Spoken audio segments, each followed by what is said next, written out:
Okie dokie. Let's have a look at some firewall questions, and I'm looking at the first one, and that belongs to Eric Blake. Eric, it's good to see you always. And let me just pull this over here so we don't have to worry about that. And then you can go away, and then you can go back over here. It's wonderful. It's a wonderful thing. Okay. Yeah, I hit a 1202. Exactly right. All right, so let's see what the question is. Hey, Bill, in addition to being a great firewall question, here's the cultural question you said to post again next time. Here's an idea to help our efforts in the culture war. Why not do a recurring series on good storytelling, great filmmaking techniques, etc.? I'd say conservatives certainly need it if we're going to have any chance at winning. That's a great idea, Eric. When we first started Declaration Entertainment, which was sort of the ancestor of both Daily Wire and BillWhittle.com, we did a set, which are in the archives. You can find them if you look for them on YouTube. But they're several years old now. I mean, they may be like 8 or 9 years old now. They're back there. But we did probably 5 or 6 episodes of a show I called "Take a Movie to Work," and what it was was me taking a look at a movie and breaking it down kind of politically and from a storytelling point of view, but mostly politically. And I remember doing The Eagle, which was that one about the Roman Legion. I did Forbidden Planet. I did this one about this girl. I might have done 4 or 5 of them. It was fun. It's an interesting idea.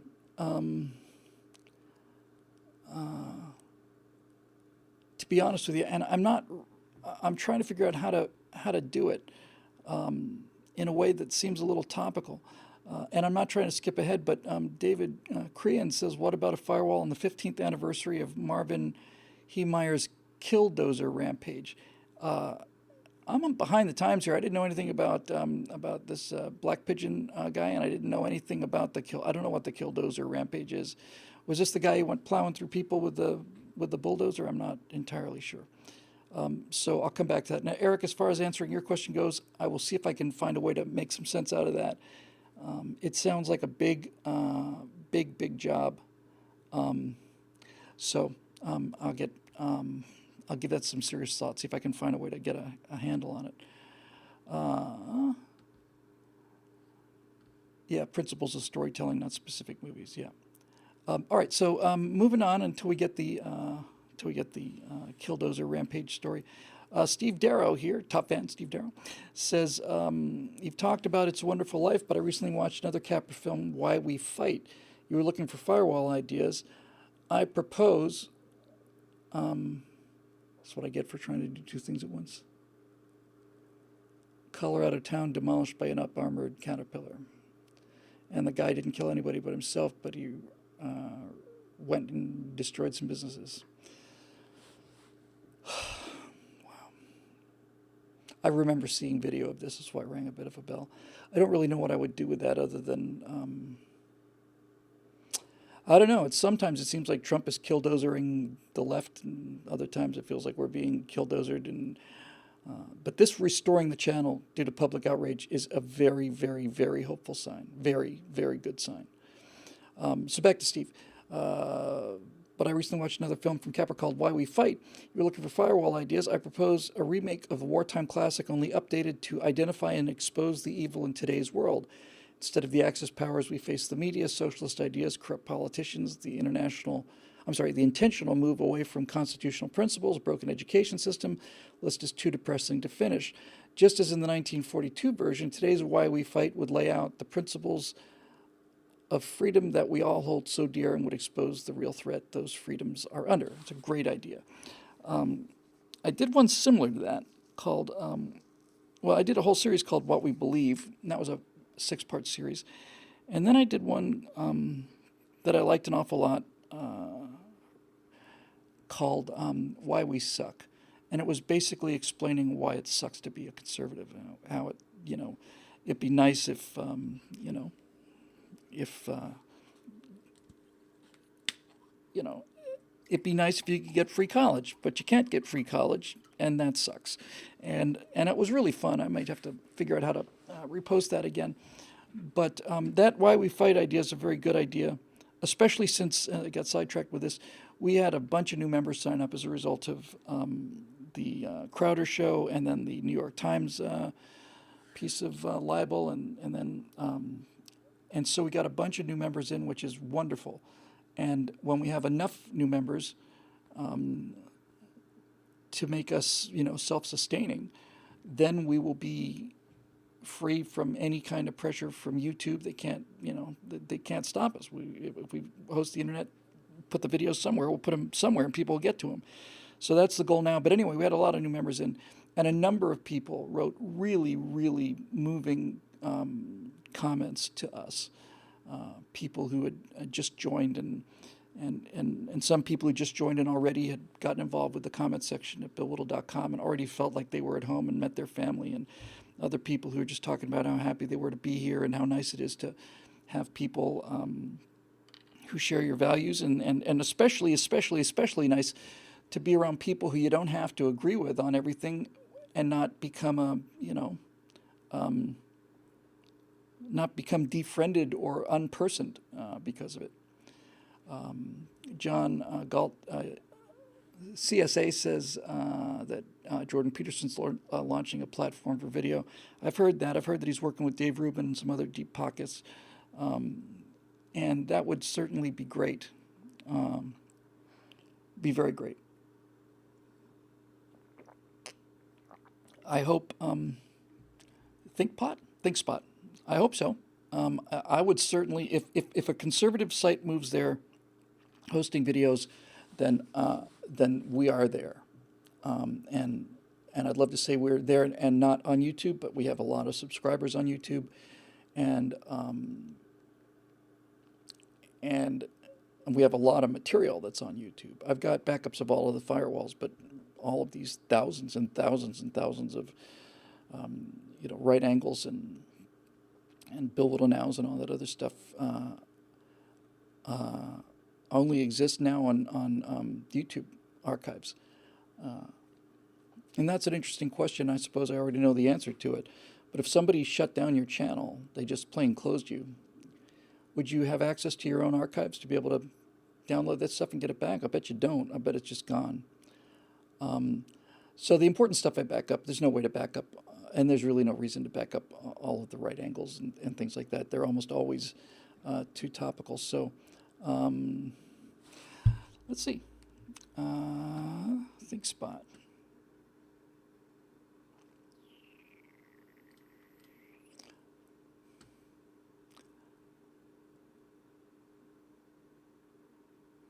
Okay. Good. Good news. I hope it takes off. He's a real amazing guy, and ThinkSpot is a great name. It just kind of dares him.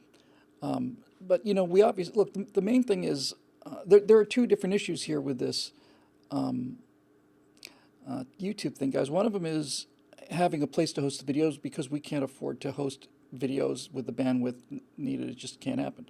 There's Vimeo and there's Twitch, which is what we've moved the Stratosphere Lounge to, and all the rest of it. But as long as there's a place to post it, we can send a link to it and people can still see the videos. The second problem is the problem that's inhibiting us from taking just everything over to someplace like ThinkSpot and not giving it a second thought spot. And that is that despite the fact that we're being suppressed, there are still large numbers of subscribers at YouTube, and there are people that are used to going to YouTube to see the content. So we'll keep putting it up on YouTube.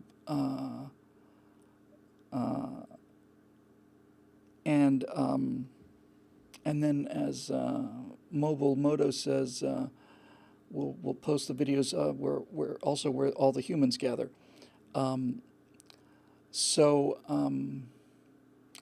Anyway, yeah, I'm not, there's no way to back up those episodes. They're just we edit them here, and I've got all the firewalls, and I'm afraid that's basically it. So we'll see. But then again, while while while storage is cheap, the time necessary to download it and get it organized and stuff is not so cheap. Anyway, that's about that. The terabytes and terabytes and terabytes, says known miscreant Times Judge, and he's talking about just one Stratosphere launch show. Let's see, moving on. And Steve Darrow also includes a picture. Good for her. It is a person getting their wings, their Air Force wings, a young lady in Air Force blues, and she looks about as happy as anybody would. She's got those badass aviator sunglasses on. I'm blowing up. Yep, she looks just thrilled. So congratulations, Dave. Please pass on my congratulations to her as well. I think I might have given some advice. I think there was a potential colorblind issue. I saved one guy who's now got, oh God, I don't know, 7, 8, 9,000 hours in private jets. He wanted to fly. I took him for a ride. We had an engine failure. It was my first engine failure. And he wanted to keep flying anyway. He said that was his worst fear, and he didn't even know there was a problem until we were on the ground, so that was good. Anyway, he had a colorblind issue, and he failed the eye exam, the colorblind test for his just for his private pilot's license. And just kind of thinking on the spur of the moment, I said the color blindness test that you get, or you've all seen them before. They're like a circle with lots and lots of small little circles in them, and then some of the circles are kind of like a pink, like a light pink, like a coral, and then other ones are like a light green, like a sea foam. See, straight man knows these terms, but they're very low contrast. Anybody who's got normal color vision can clearly see the number 76 or whatever spelled out between the pink and the light green and light pink. But thinking on my feet, I said, the only reason I can think of that you need to be able to have a color, see color in the first place, would be for the light signals from the tower. If your radio goes out, the guys at the tower have an actual, it's like a gun, looks like a giant blow dryer, and they can aim it at you, and they can send you a red light or a blue light and two flashing blues, a green light and a red. Two flashing reds means one thing, one steady red means something else, and so on. But I said those colors are ruby red and emerald green. They're bright, bright, bright. So my suggestion to them was to go down to a flight school, offer to buy a half an hour of the flight instructor's time, walk out to an airplane, start it up, fire up the radio, and then ask for a light gun test. And that's exactly what they did. And this young man in question was able to look at the tower and without any trouble whatsoever determine the red light from the green light. And that actually got him passed, got his pilot's license, and has 3,000 or 4,000 more than that now. He's 7,000, 8,000 hours in private jets. Stuff's a great guy. Unfortunately, he was taken from us too early when he flew a airplane right through a very, very light pink cloud into a very, very light green hill. And other than that, I think he would have been just fine. Anyway, that's that.